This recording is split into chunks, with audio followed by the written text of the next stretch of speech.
Hey guys, balik na naman ako sa trabaho ko ulit. So, nagkintab-kintaban ng akong face. Balik ulit sa trabaho. Ayan. Tapos na yung aking bakasyon na 8 days.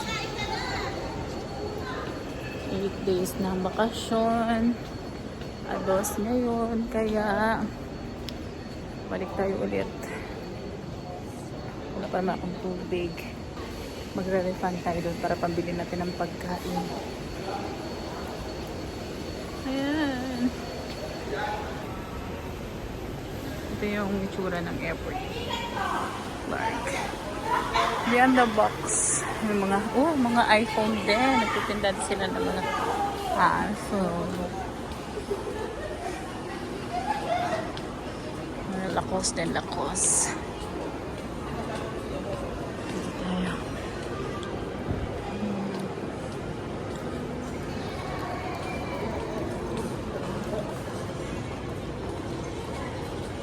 Punta tayo sa gate 11 kasi ano daw, magre-refund tayo doon.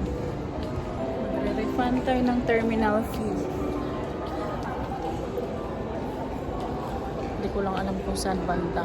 Tanong natin, medyo maaga pa naman. Ito yung loob ng airport dito sa Clark. Napakatahimik kasi gabi yung biyahe natin. Hong Express mamaya pa ito. Nasa gate 11 na. Tanong natin kasi magre-refund tayo ng terminal fee. Tanong natin sa mga staff. Royal Air po pala yan.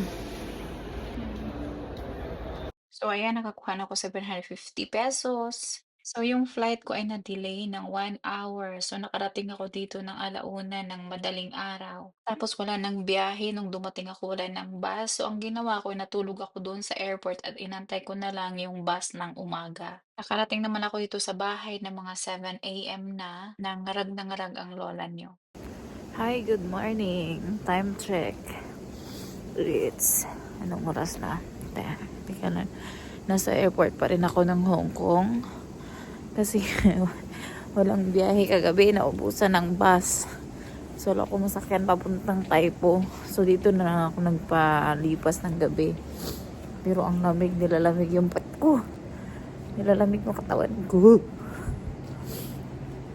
Hindi ko alam kung temperature. Pero malamig eh. Ano oras ba? Ang oras ay 5 to 4:55 a.m. Ayan. 4:55 a.m. Tapos ang biyahe ng bus papuntang Taipo is 5:30. So daan-daan ako maglakad papuntang station doon sa Akayan kasi nga medyo malayo pa galing dito sa Terminal 1 sa mga terminus.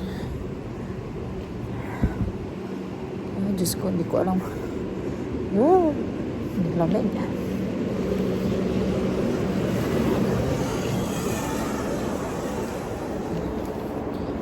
Baka nilamig lang ako kasi kagigising ko lang. Diyos me, marimar.